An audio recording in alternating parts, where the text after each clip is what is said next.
Welcome दोस्तों। आज मैं लाया हूं आपके लिए HDFC इंफ्रास्ट्रक्चर फंड।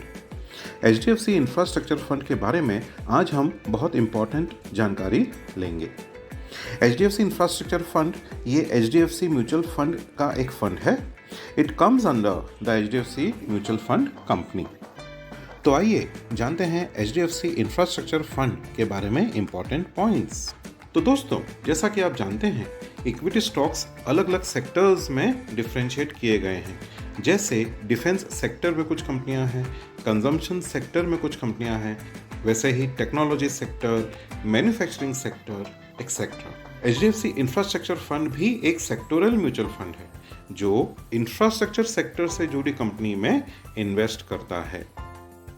अब हम जानते हैं कि इंफ्रास्ट्रक्चर सेक्टर होता क्या है और इनमें कौन कौन सी कंपनियां आती हैं। तो इंफ्रास्ट्रक्चर सेक्टर मतलब वो कंपनी जो roads and railway systems, tunnels, bridges इनमें काम करती है, इनको बनाती है, इनको मेंटेन करती है।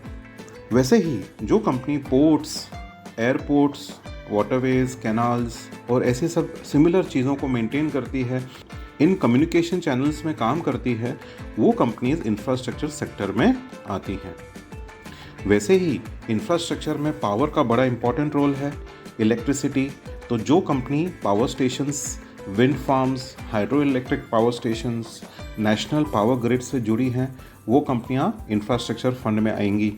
वैसे ही कम्युनिकेशन जो टेलीफोन से होता है, telephone cables, mobile phone towers, ऐसी कंपनियां भी इंफ्रास्ट्रक्चर फंड में ली जाएंगी। इंफ्रास्ट्रक्चर में ऑयल एंड गैस भी आता है, very very important. Oil and gas सबसे बड़ी एनर्जी का सोर्स है, तो उससे ही इंफ्रास्ट्रक्चर भी डेवलप होता है। वैसे ही जो कंपनी पेट्रोल से रिलेशन रखती हैं, डीजल से रिलेशन रखती हैं या पेट्रोलियम प्रोडक्ट्स से रिलेशन रखती हैं, वो कंपनियां भी इंफ्रास्ट्रक्चर फंड में ली जाती हैं। इंफ्रास्ट्रक्चर में हेल्थ केयर भी आ गया है। Hospitals, clinics, emergency response systems, ये कंपनियां भी इंफ्रास्ट्रक्चर सेक्टर में गिनी जाती हैं। इंफ्रास्ट्रक्चर में आपका एजुकेशन भी आ गया है। तो जो कंपनी स्कूल्स, कॉलेजेस, यूनिवर्सिटीज़ से रिलेशन रखती हैं, वो कंपनी भी इंफ्रास्ट्रक्चर सेक्टर में ली जाएंगी। तो दोस्तों, इंफ्रास्ट्रक्चर सेक्टर इतना इम्पॉर्टेंट क्यों है आज? जैसा कि आप जानते हैं, प्रेजेंट गवर्नमेंट इंफ्रास्ट्रक्चर पर बहुत ध्यान दे रही है। बड़े बड़े हाईवेज़, रोड्स, रेलवेज़, एयरपोर्ट्स बन रहे हैं, तो इसलिए इंफ्रास्ट्रक्चर का बहुत अच्छा स्कोप है एप्रिसिएशन में। इकोनॉमी भी ग्रो कर रही है और इसके कारण नए नए घरों की, नए नए शहरों की राइजिंग डिमांड है। और जहां शहरों की डिमांड आएगी, वहां पे पूरा का पूरा इंफ्रास्ट्रक्चर का सेटअप काम में आएगा। इसीलिए इंफ्रास्ट्रक्चर फंड इतना इम्पोर्टेंट हो जाता है आज के टाइम में। ये जो फंड है, ये सेक्टोरल एलोकेशन कैसे करता है? तो इंफ्रास्ट्रक्चर फंड कंस्ट्रक्शन कंपनियों में 27.72% ऑफ द टोटल कैपिटल लगाएगा। जो कंपनियां कैपिटल गुड्स से रिलेशन रखती हैं, उनमें 18.25% लगाएगा। जो फाइनेंशियल सर्विसेज से रिलेशन रखती हैं, उनमें 17.08% लगाएगा। तो किस किस सेक्टर में इस फंड का एलोकेशन होगा, तो ये पूरा चार्ट आप देख सकते हैं। What is the investment objective of the scheme, कि इस फंड का इन्वेस्टमेंट ऑब्जेक्टिव क्या है, उद्देश्य क्या है इस फंड का? तो पहला है लॉन्ग टर्म कैपिटल एप्रिसिएशन। जैसा कि आप जानते हैं, म्यूचुअल फंड में लॉन्ग टर्म मतलब 5 से 10 साल। तो लॉन्ग टर्म कैपिटल एप्रिसिएशन, तो 5 से 10 साल में आपके कैपिटल को बढ़ाने का ये फंड प्रयास करेगा। उसके साथ साथ ये फंड उन कंपनियों में इन्वेस्ट करेगा जो इंफ्रास्ट्रक्चर से रिलेशन रखती हैं। तो जैसा कि नाम है इंफ्रास्ट्रक्चर फंड, तो ये फंड उन्हीं में इन्वेस्ट करेगा। तो ये है इसके इन्वेस्टमेंट ऑब्जेक्टिव। अब हम जान लेते हैं कि कहाँ पे ये फंड इन्वेस्ट करेगा। तो ये फंड इक्विटी और इक्विटी रिलेटेड इंस्ट्रूमेंट्स में इन्वेस्ट करेगा। तो जैसे कि स्टॉक एक्सचेंज हो गया, उसके साथ साथ ये डेब्ट सिक्योरिटीज़ जैसे कि बॉन्ड्स हो गए, ट्रेजरी बिल्स हो गए, जो बहुत ही सेफ माने जाते हैं, उनमें भी ये फंड इन्वेस्ट करेगा। और साथ साथ ये फॉरेन सिक्योरिटीज़ में भी इन्वेस्ट करेगा। जो फॉरेन की कंपनियां हैं जो इंफ्रास्ट्रक्चर से रिलेशन रखती हैं, ये उन कंपनियों में भी इन्वेस्ट करेगा। तो वहाँ पे अप्रिसिएशन ज़्यादा होता है, तो ये वहाँ की भी एडवांटेज ले सकते हैं। तो ये फंड फॉरेन सिक्योरिटीज़ में भी इन्वेस्ट करेगा। तो इंफ्रास्ट्रक्चर फंड जैसा कि आप जानते हैं ये HDFC म्यूचुअल फंड कंपनी का फ़ंड है, तो बहुत ही रिलायबल कंपनी है HDFC म्यूचुअल फंड, तो ये उसका फ़ंड है। सो डेफिनेटली बहुत एक्सपीरियंस प्रोफेशनल्स इस फंड को चलाएंगे और उनकी इन डेप्थ रिसर्च और एनालिसिस होगी कि कौन सी कंपनी अच्छा कर रही है और कौन सी कंपनी में इन्वेस्ट करना चाहिए। अब हम जानते हैं कि ये इंफ्रास्ट्रक्चर फंड लॉन्च कब हुआ था। तो ये लॉन्च हुआ था जनवरी 1, 2013 में। तो तकरीबन 11 साल 5 महीने हो गए हैं इस फंड को। आज से कंपेयर करें तो काफ़ी पुराना फंड है, काफ़ी पहले चालू हो चुका है ये। इस फंड की AUM क्या है? तो आज की तारीख में तकरीबन 2000 करोड़ की इस फंड की AUM है। इस फंड में इन्वेस्ट करें तो एग्जिट लोड क्या होगा?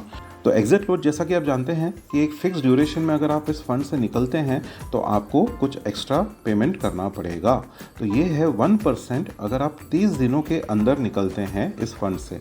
अगर आप 30 दिनों के बाद इस फंड में रहते हैं और उसके बाद आप निकलते हैं तो आपको कोई एग्जिट लोड भरना नहीं पड़ेगा। इस फंड की एक्सपेंस रेशो क्या है? तो जैसा कि आप जानते हैं दोस्तों, एक्सपेंस रेशो वो फीस होती है जो फंड हाउस चार्ज करता है आपसे, क्योंकि उनको सैलरीज देना होती है, ऑफिस के रेंट्स देना होते हैं। तो ये जो सब खर्चे होते हैं ये एक्सपेंस रेशो से वो फंड निकालता है। तो इस फंड की जो एक्सपेंस रेशो है वो है 1.21% एज ऑन जून 18, 2024। जब ये लॉन्च हुआ था तब इसका NAV क्या था? तो एट द लॉन्च 2013 में इस फंड का NAV था ₹10। आज इस फंड का NAV हो गया है 52.60 रुपीज़ एज ऑन जून 18, 2024। तो काफ़ी अच्छा इंक्रीज हुआ है। इस फंड की एज क्या है? ये फंड कितना पुराना है? तो इस फंड को दोस्तों हो गए हैं 11 साल 5 महीने। काफ़ी टाइम से ये फंड है और जो फंड जितने ज़्यादा समय तक होता है उतनी ज़्यादा हमें उसकी हिस्ट्री पता चलती है और उसके रिटर्न्स देने की क्षमता पता चलती है। आज तक इस फंड ने कितने रिटर्न्स दिए हैं? तो दोस्तों जब ये फंड चालू हुआ था 2013 से आज तक इस फंड ने मोर देन 400% रिटर्न्स दिए हैं। तो 400% से ज़्यादा रिटर्न्स दे दिए हैं इस फंड ने। और इस फंड का CAGR क्या है? तो CAGR मतलब सालाना ग्रोथ। जब से ये फंड चालू हुआ तो इस फंड की जो सालाना ग्रोथ है वो है 14.36% पर एनम। तो दोस्तों कोई भी CAGR जो 12% से ऊपर होता है उसे अच्छा माना जाता है, क्योंकि लॉन्ग टर्म में रिटर्न्स 12% के आसपास ही कैलकुलेट किए जाते हैं। तो जब ये फंड ने 14% के रिटर्न्स दिए हैं तो ये फंड का परफॉर्मेंस अच्छा गिना जाएगा। इस फंड ने कितने स्टॉक्स में इन्वेस्ट किया है? तो एज ऑन जून 18, 2024 इस फंड ने 57 स्टॉक्स में इन्वेस्ट किया है। आइए दोस्तों अब जान लेते हैं इस फंड के टॉप 10 स्टॉक्स। तो एज ऑन जून 18, 2024 इस फंड में जो टॉप 10 स्टॉक्स हैं वो हैं ICICI bank, J Kumar Infra Projects Limited, HDFC bank, Coal India Limited, Larsen and Toubro Limited, Kalpataru Power Transmission Limited, NTPC, Bharti Airtel, GR Infra Projects Limited और State Bank of India. तो ये top 10 stocks हैं जिनकी weightage भी हमने दिखाई है यहाँ पे, और ये किस सेक्टर को बिलोंग करते हैं वो भी दिखाया है। तो दोस्तों अब जान लेते हैं सेक्टर वाइज इस फंड ने किस किस कंपनी में इन्वेस्ट किया है। तो सेक्टर वाइज यहाँ पे आप बीच के कॉलम में देख सकते हैं। पहले है एब्रेसिव्स एंड बेयरिंग्स, इसमें 2 कंपनियां हैं, टिमकेन इंडिया लिमिटेड और कार्बोरंडम यूनिवर्सल लिमिटेड। फिर है एरोस्पेस एंड डिफेंस सेक्टर, उसमें है Hindustan Aeronautics Limited, Bharat Electronics Limited, MTAR Technologies Limited. Next sector है एयरलाइन सेक्टर। तो इस एयरलाइन सेक्टर से इस फंड ने इंटरग्लोब एविएशन लिमिटेड मतलब इंडिगो एयरलाइंस में इस फंड ने इन्वेस्ट किया है। एल्यूमिनियम सेक्टर से Hindalco Industries Limited, auto components and equipment sector से Wabco India Limited, castings and forgings में AIA Engineering Limited, cement and cement products इस सेक्टर से Ambuja Cement Limited, Associated Cement Companies Limited जो हम ACC के नाम से जानते हैं, बिरला कॉरपोरेशन लिमिटेड। अब हम जान लेते हैं सिविल कंस्ट्रक्शन सेक्टर में कौन कौन सी कंपनियों में इस फंड ने इन्वेस्ट किया है। तो वो है J Kumar Infra Projects Limited, Larsen and Toubro Limited, Kalpataru Power Transmission Limited, GR Infra Projects Limited, Hindustan Construction Company Limited, Ashoka Buildcon Limited, Dilip Buildcon Limited, Simplex Infrastructures Limited, Sadbhav Infrastructure Project limited.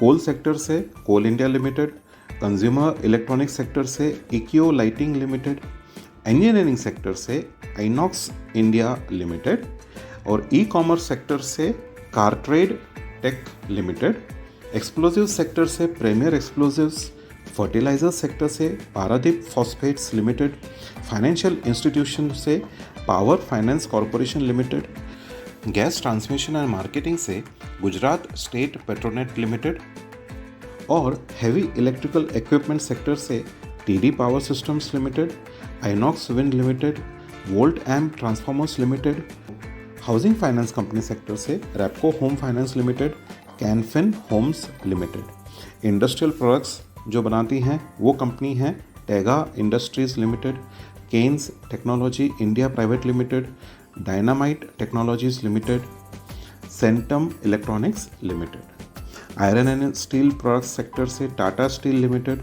Logistics से Gateway Rail Freight Limited, LPG suppliers उसमें से Petronet Limited company और Indraprastha Gas Limited company. Non banking financial company NBFC में इस fund ने invest किया है 5 Star Business Finance Limited, Cholamandalam Investment company, SBI Cards Limited और अदर इलेक्ट्रिकल इक्विपमेंट में Rishabh Instruments limited.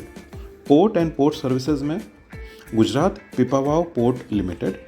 Power sector से जिस कंपनी में इस फंड ने इन्वेस्ट किया है वो है पावर ग्रिड कॉरपोरेशन लिमिटेड और NTPC।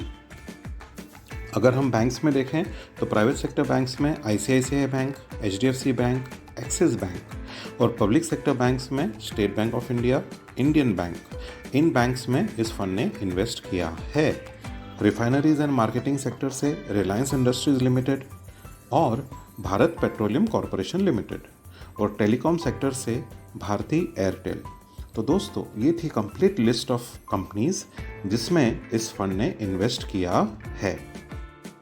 सो दोस्तों एज ऑलवेज डिस्क्लेमर है कि अगर आप इस फंड में इन्वेस्ट करना चाहते हैं तो पहले अपने क्वालिफाइड प्रोफेशनल फाइनेंशियल एडवाइज़र से कंसल्ट करिए, उसके बाद में ही कोई डिसीजन लीजिए।